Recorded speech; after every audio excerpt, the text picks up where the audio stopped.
घट वोट पर किसनू चोट है वड्डा सवाल है, क्योंकि पिछली बार के मुकाबले इस बार वोटां जिहड़ियां ने घट पईयां ने, यानी कि प्रतिशतता घट है। तो उस तो बाद हुण ये किसनू नफा देवेगी तो किसनू नुकसान है, वड्डा सवाल है। शुरुआत कर लेने चोण कमीशन के वल्लों जारी किए गए फाइनल आंकड़े तो।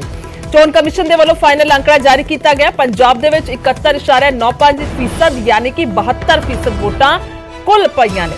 शहरों के मुकाबले पिंडों के विच वध वोटिंग हुई है। पिछले साल के मुकाबले 5% वोट घट पई है, क्योंकि पिछले साल 70% वोटिंग पई सी, इस बार 72% वोटिंग हुई है। तो गिद्दरबाहा दे विच सब तो वध वोटिंग हुई है और अमृतसर पश्चिमी दे विच सब तो घट वोटिंग हुई है। हालांकि बीते दिन की गल करिए जो हजे आंकड़ा आ रहा सी, फाइनल आंकड़ा नहीं सी, तां उस वेले मोहाली सब तो पिछे चल रहा सी और इस तो इलावा मानसा जिहड़ा है वो ज्यादा अगे चल रहा सी। सो गिद्दरबाहा दे विच हुण सब तो वध वोटिंग हुई है जेकर फाइनल आंकड़े की गल करते हैं, और अमृतसर पश्चिमी दे विच सब तो घट वोटिंग हुई है, सब तो वध वोटिंग हुई है गिद्दरबाहा दे विच। सो एक बार वेख लैंदे आ आखिरकार किन्ना जिहड़ी वोटिंग हुई है, परसेंटेज किन्नी है। 2017 की गल करते हैं तो 70% वोटिंग हुई सी और 2022 दे विच 71.95% यानी कि 72% वोटिंग कुल टोटल हुई है। सो एक ग्राफिक के जरिए आंकड़ा है कि पिछले साल के मुकाबले कितना फर्क इस बार दा है।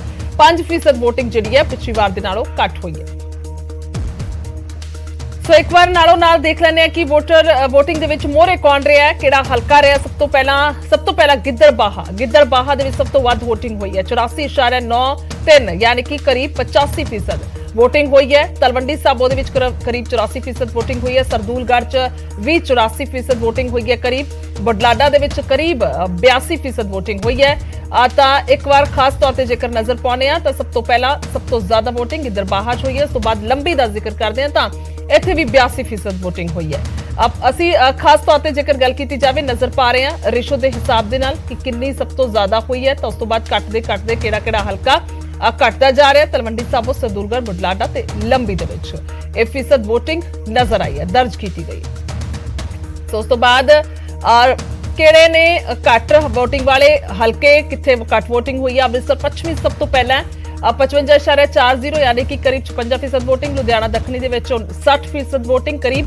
अमृतसर सेंट्रल दे विच करीब 60% वोटिंग। अमृतसर दक्षिणी दे विच करीब 60% वोटिंग ते जलंधर सेंट्रल दे विच करीब 61% वोटिंग हुई है। सो ये आंकड़ा फाइनल आंकड़ा जिहड़ा है इलैक्शन कमीशन दे वल्लों जारी किया गया है, उहदे मुताबिक यह आंकड़ा सामने है।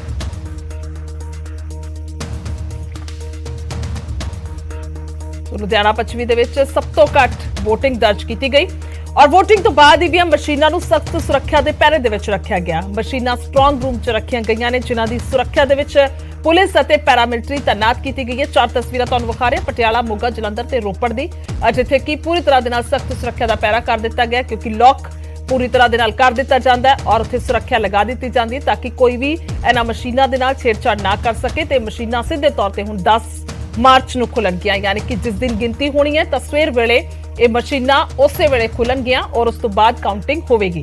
तो पटियाला, मोगा, जलंधर ते रोपड़ ये 4 तस्वीरां सुरक्षा का सख्त पैरा। तो उम्मीदवारों की किस्मत जिहड़ी मशीनां दे विच बंद हो चुकी है, जिन्हां दी गिनती ते नतीजा 10 तरीक नूं आवेगा। फिलहाल ये किस्मत दीयां पुड़ियां जिहड़ियां ने बड़ियां संभाल के रखियां गईयां ने। फरीदकोट दे विच असीं मौजूद हां। फरीदकोट दा सरकारी बरजिंदरा कॉलेज दे विच स्ट्रांग रूम बनाया गया और इत्थे तुहानूं ये तस्वीरां दिखा रहे हैं कि यह बरजिंदरा कॉलेज की इमारत है जिथे स्ट्रांग रूम बनाया गया।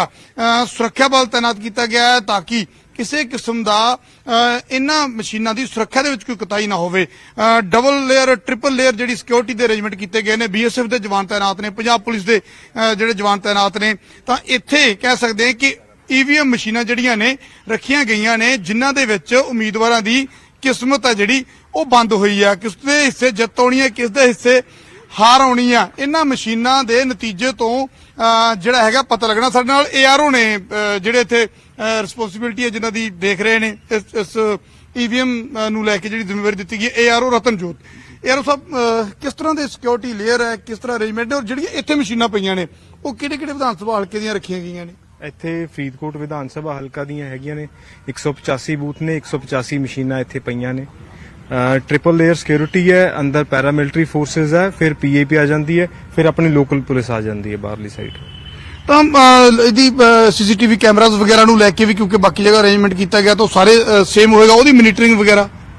ਜਿਹੜੀ ਇਹਦੀ ਸੀਸੀਟੀਵੀ ਫੁਟੇਜ ਹੈ ਉਹ ਜਿੱਦਣ ਤੋਂ ਸਟਰੋਂਗ ਰੂਮ ਡਿਵੈਲਪ ਕੀਤਾ ਹੈ ਉਦੋਂ ਤੋਂ ਹੀ ਚੱਲ ਰਹੀ ਹੈ 24 ਆਵਰਸ।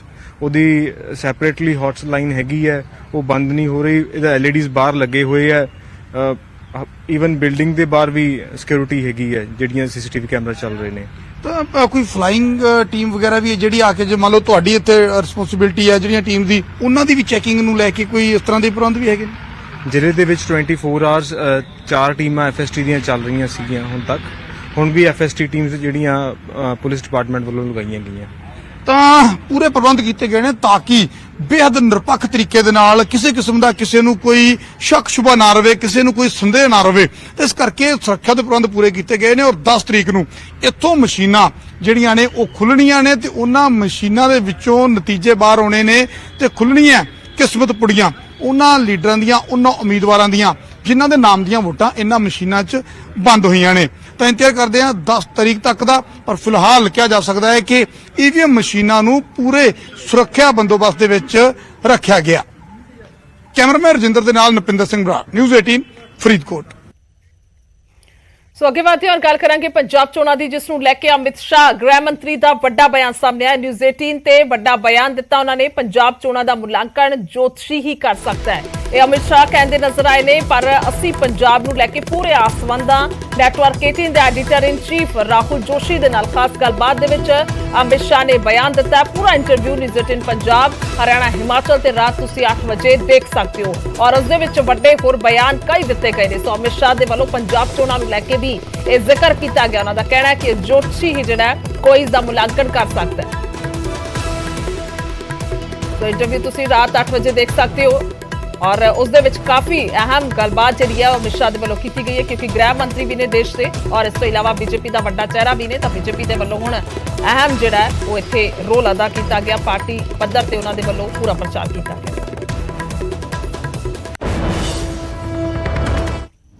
अमित शाह जी, पंजाब की अगर और थोड़ा सा देखें, उसके चुनाव की तरफ थोड़ा नजर डालें। वहां पे मतदान हो चुका है, आज मतदान हो चुका है। क्या लगता है आपको, कैप्टन अमरिंदर और सुखदेव सिंह ढींसा जी के संग साथ में जो आपने मिलकर वहां पे लड़ाई लड़ी, कैसे देखते हैं आप उसको? क्या आप पंजाब के चुनाव का एक आकलन ज्योतिषियों के अलावा कोई नहीं कर सकता।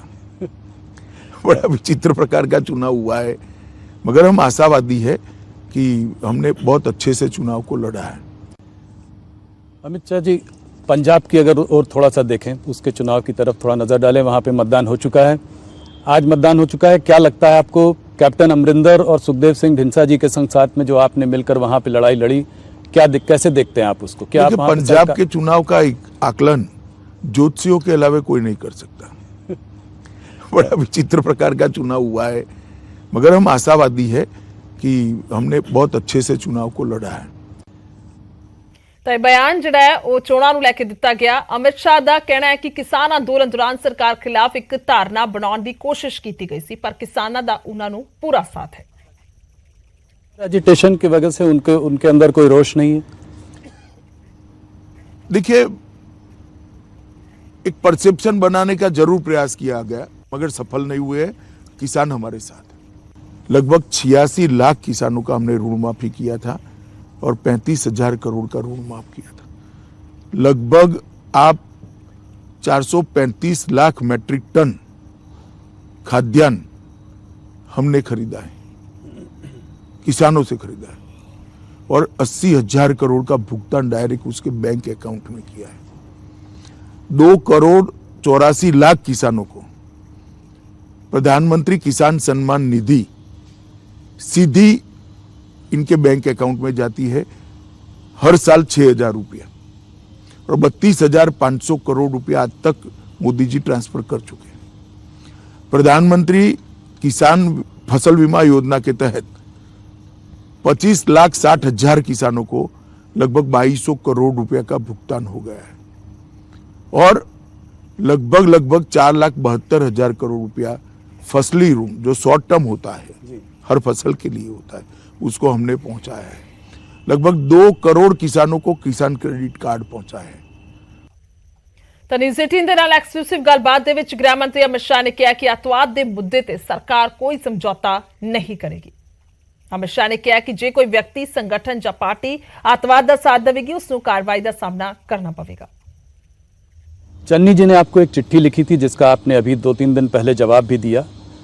क्या आपकी सरकार ये मानती है कि सिख अलगाववादी जो हैं उनका आम आदमी पार्टी और अरविंद केजरीवाल के संग कोई साठगांठ है? आम आदमी पार्टी या अरविंद केजरीवाल जी छोड़ो, जी किसी भी दल का अलगाववादी और टेररिस्ट ग्रुपों के साथ साठगांठ और उसका चुनावी उपयोग वो बड़ी गंभीर बात है और कोई सरकार उसको हल्के से नहीं ले सकती, हम भी नहीं ले सकते।